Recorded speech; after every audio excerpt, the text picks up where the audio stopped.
রাজনীতিবিদদের দুর্নীতিবাজ প্রমাণে একটি গোষ্ঠী অপতৎপরতা চালাচ্ছে বলে মন্তব্য করেছেন আওয়ামী লীগ সাধারণ সম্পাদক ওবায়দুল কাদের।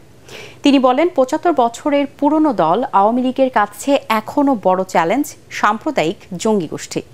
রাজধানীতে দলের হীরক জয়ন্তী উদযাপনের সভা মঞ্চ পরিদর্শন শেষে ওবায়দুল কাদের এসব কথা বলেন। বিস্তারিত জানাচ্ছেন সৈয়দ রিয়াজ। রাজধানীর সোহরাওয়ার্দী উদ্যানে আওয়ামী লীগের ৭৫তম প্রতিষ্ঠাবার্ষিকীর অনুষ্ঠানস্থল পরিদর্শন করেন দলের সাধারণ সম্পাদক সহ কেন্দ্রীয় ও মহানগর নেতারা। আমাদের আয়োজনও সম্পূর্ণ। এ সময় সাংবাদিকদের সাথে মতবিনিময়ে তিনি বলেন, দেশের উন্নয়ন অব্যাহত রাখতে অসৎ ব্যবসায়ী এবং দুর্নীতিবাজদের প্রতিহত করা এখন দলের প্রধান কাজ।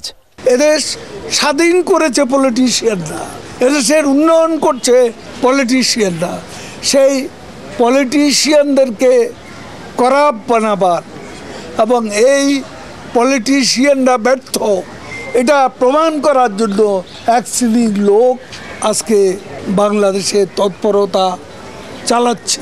আওয়ামী লীগের হাত ধরে দুই প্রধান অর্জন দেশের স্বাধীনতা ও উন্নয়ন এসেছে উল্লেখ করে সাধারণ সম্পাদক বলেন, সাম্প্রদায়িক অপশক্তির কারণে রাজনীতি এখনো প্রাতিষ্ঠানিক রূপ লাভ করেনি।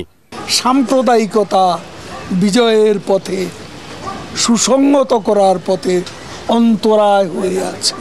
এ সাম্প্রদায়িক জঙ্গিবাদী শক্তিকে পরাজিত করা, পরাভূত করা আমাদের বিজয়কে সুসংগত করবে। দেশ ও জনগণের জন্য আওয়ামী লীগের রাজনীতি জানিয়ে ওবায়দুল কাদের আরও বলেন, টানা চতুর্থবারের সরকার অর্থনৈতিক মুক্তির লক্ষ্যে কাজ করে যাচ্ছে। সৈয়দ রিয়াজ, এটিএন বাংলা, ঢাকা।